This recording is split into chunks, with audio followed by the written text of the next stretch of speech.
This apple cider bread is full of warm spices, topped with a walnut streusel, and is seriously the most moist bread you will ever eat.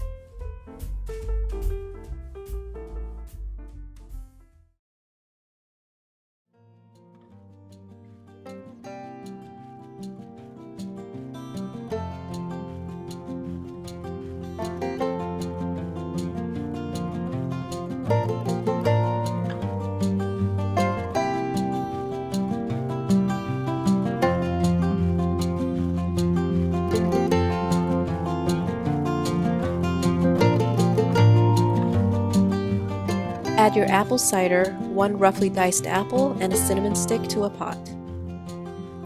Choosing your apple based on texture doesn't really matter here since it's all getting cooked down anyway.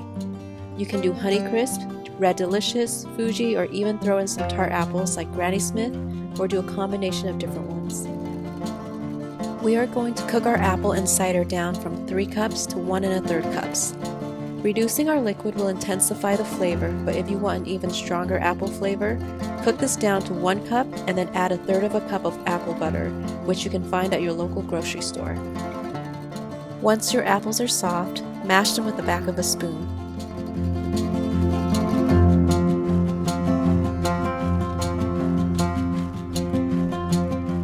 Once you've broken down most of your apples, continue cooking until you get about 1 1/3 cups.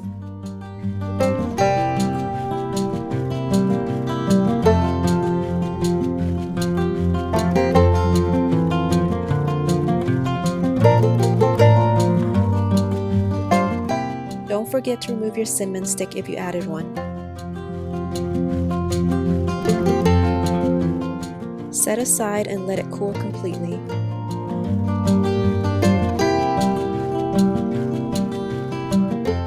Combine all your dry ingredients and set aside.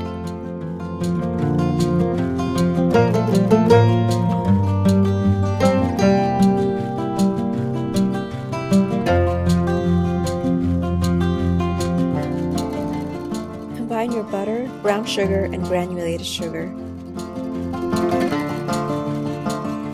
Cream your butter and sugars until light and fluffy.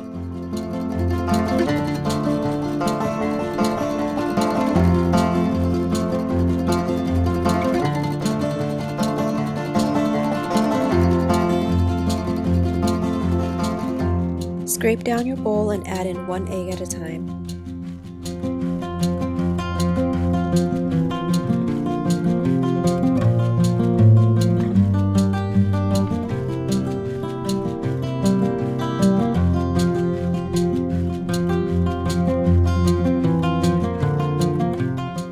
Add your milk and vanilla extract to your apple mixture.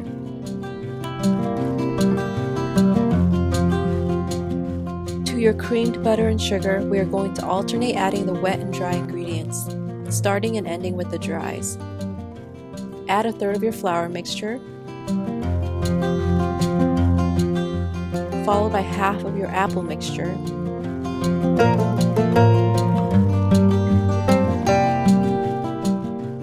then add 1/2 of your dries,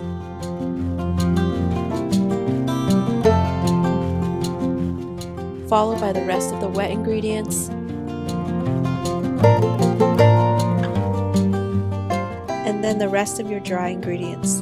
We do this to prevent over-mixing and over-developing the gluten, which can result in a tough bread. Mix until it just comes together and then finish combining with a spatula.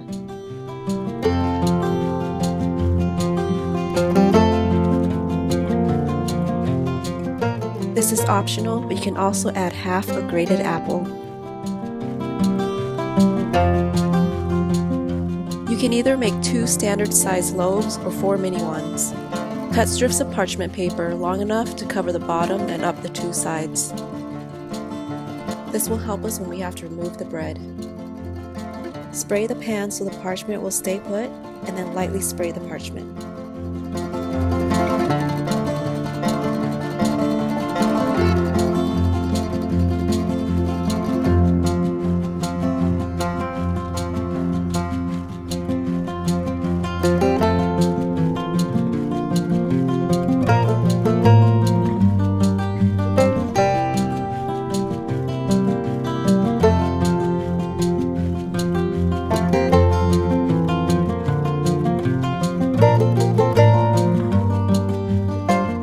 For the topping, combine your walnuts, flour, brown sugar, salt, and cinnamon.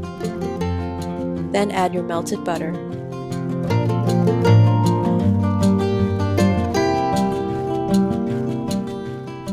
Bake at 350 degrees Fahrenheit for about 30 to 40 minutes. If you are making smaller loaves, you will need to reduce the time. Remove the loaves as soon as the toothpick comes out clean. I usually check with the toothpick around 25 to 30 minutes. We are going to make the caramel using the wet method. This method is better if you are new to making caramel. It doesn't burn as fast, but keep in mind that it is prone to crystallization and does take longer than the dry method. Add your sugar in an even layer to a heavy-bottomed saucepan. Use a light-colored pan so you can see the sugar caramelize. Then add your water to make a sandy paste. Now before we begin, make sure you have all your ingredients ready. Once that sugar starts browning, everything happens really fast and your sugar can burn within seconds. Warm up your heavy cream. I throw mine in the microwave until it's warm to the touch. Turn your heat on to medium and don't touch your sugar. Do not stir it, just look at it. Let it do its thing. If you see it start to crystallize on the sides, use a brush and some water and brush it around the edges. Keep an eye on the sugar, do not walk away. If you want a more sweet caramel, then bring your sugar to a light brown color. I prefer mine a little more bitter and less sweet, so I took mine to a dark amber color.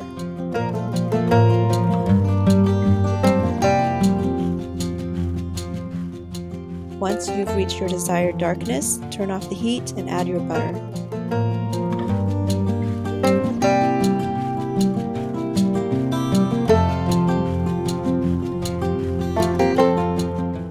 Then slowly add in your cream, a little at a time, mixing in between. As soon as that cream touches the sugar, it will bubble violently and hot steam will go everywhere, so be careful not to burn yourself.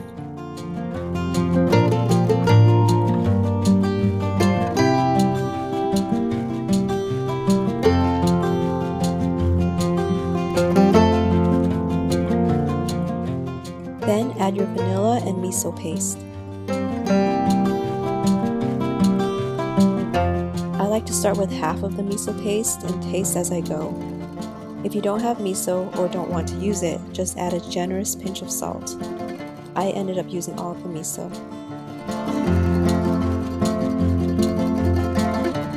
The saltiness of the miso and the bitter caramel really helps balance out the sweetness.